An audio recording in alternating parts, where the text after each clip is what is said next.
Hello everyone.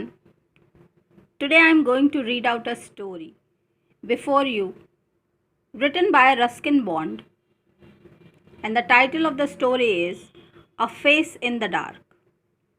Please listen to the story carefully and try to make out what does this mean.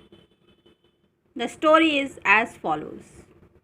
Mr. Oliver, an Anglo-Indian teacher, was returning to his school late one night on the outskirts of hill station of Shimla.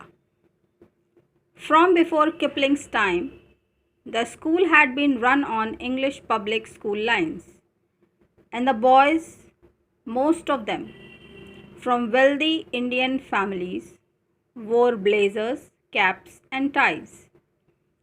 Life magazine, in a feature on India, had once called it the Eton of East.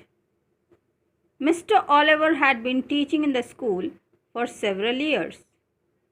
The Simla Bazaar, with its cinemas and restaurants, was about 3 miles from the school, and Mr. Oliver, a bachelor, usually strolled into the town in the evening, returning after dark when he would take a shortcut through the pine forest. When there was a strong wind, the pine trees made sad, eerie sounds that kept most people to the main road. But Mr. Oliver was not a nervous or an imaginative man. He carried a torch, and its gleam, the batteries were running down, moved fitfully down the narrow forest path. When its flickering light fell in the figure of a boy who was sitting on the rock, Mr. Oliver stopped. Boys were not supposed to be out after dark. "What are you doing out here, boy?" asked Mr. Oliver sharply. Moving closer to that, he could recognize the miscreant. But even as he approached the boy, Mr. Oliver sensed that something was wrong. The boy appeared to be crying. His head hung down. He held his face in his hands, and his body shook convulsively. It was a strange, soundless weeping, and Mr. Oliver felt distinctly uneasy. "Well, what's the matter?" he asked, his anger giving way to concern. "What are you crying for?" The boy would not answer or look up. His body continued to be racked with silent sobbing. "Come on, boy, you shouldn't be out here at this hour. Tell me the trouble, look up." The boy looked up. He took his hands from his face and looked up at his teacher. The light from Mr. Oliver's torch fell on the boy's face, if you could call it a face. It had no eyes, ears, nose, or mouth. It was just a round, smooth head with a school cap on the top of it. And that's where the story should end. But for Mr. Oliver, it did not end here. The torch fell from his trembling hand. He turned and scrambled down the path, running blindly through the trees and calling for help. He was still running towards the school buildings when he saw a lantern swinging in the middle of the path. Mr. Oliver stumbled up to the watchman, gasping for breath. What is it, Sahib?" asked the watchman. "Has there been an accident? Why are you running?" "I saw something horrible. I saw something horrible. A boy weeping in the forest, and he had no face." "No face, Sahib?" "No. No eyes, nose, mouth, nothing." "Do you mean it was like this, Sahib?" asked the watchman, and raised the lamp to his own face. The watchman had no eyes, no ears, no features at all, not even an eyebrow, and that's when the wind blew the lamp out.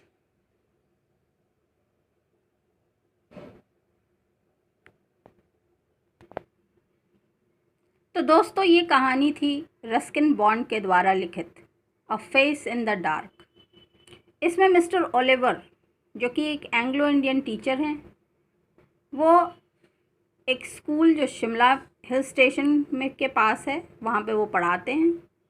और क्योंकि वो एक bachelor हैं, इसलिए शाम के समय वो बाज़ार घूमने के लिए पैदल वो निकल पे आते हैं। और रात होने पर वो वापस आते हैं, और वापसी में वो एक शॉर्टकट, जो कि पाइन फॉरेस्ट के थ्रू वो रास्ता होके जाता था, वहाँ से होकर वो लौटते थे। ज़्यादातर वो पाइन फॉरेस्ट के जो पेड़ हैं, जब हवा बहती थी तो बड़ी अजीबोगरीब ईरी साउंड्स, मतलब बहुत अजीबोगरीब भूत या आवाज़ें निकालते थे, इसलिए ज़्यादातर लोग उस रास्ते को नहीं जाते थे।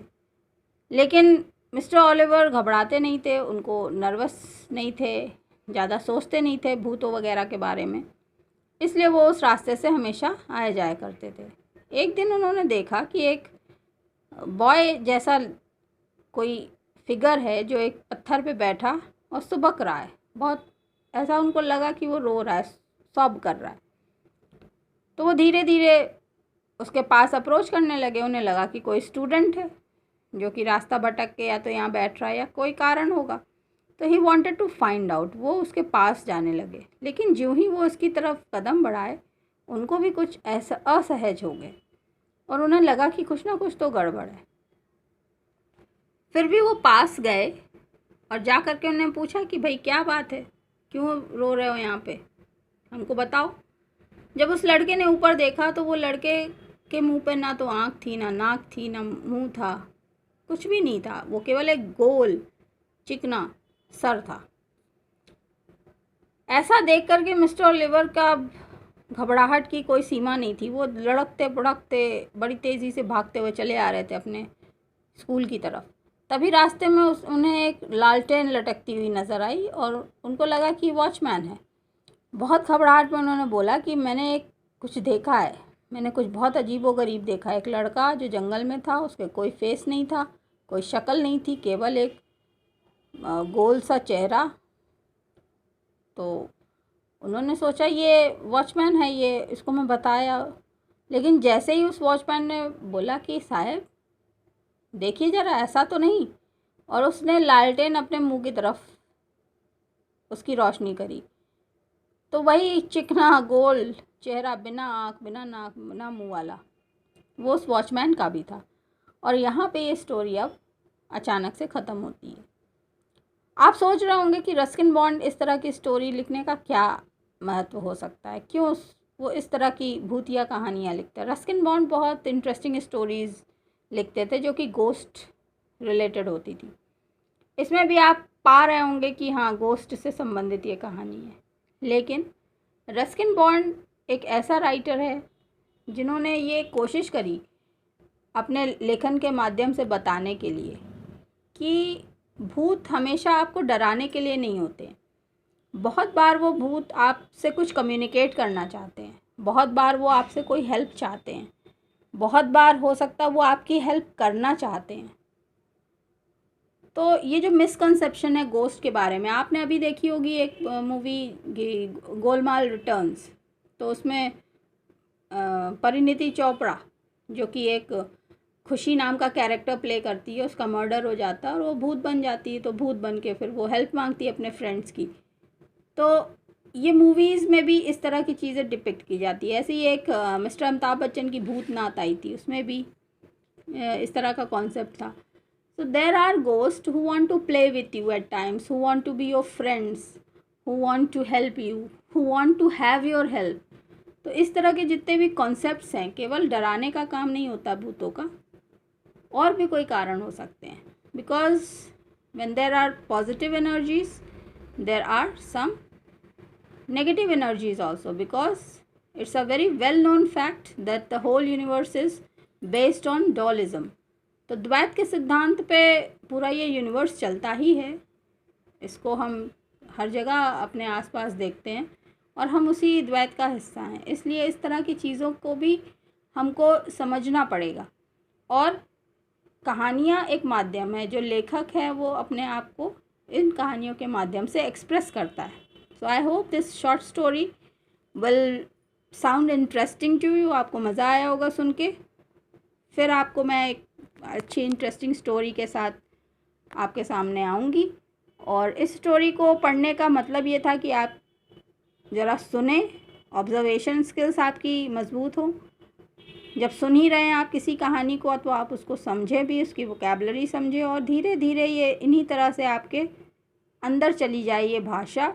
और साथ में इसमें कुछ ऐसा होता है जो नहीं भी लिखा होता, तो लिखा हुआ तो आप पढ़ें, लेकिन हर लेखन के पीछे बहुत सी ऐसी परतें होती हैं जो कि नहीं लिखी होती हैं, और आपका दिमाग जब संवेदनशीलता बढ़ती है तो आप उन चीज़ों को भी उस कागज़ पे पढ़ पाते हैं। So I hope you will keep growing, keep understanding and fulfill your life with all the things which are there around you, and don't feel empty. So God bless you all. Keep learning, keep studying. There's a lot to share with you, and it will be done sometime after. So bye bye for now. Keep blessed. Goodbye.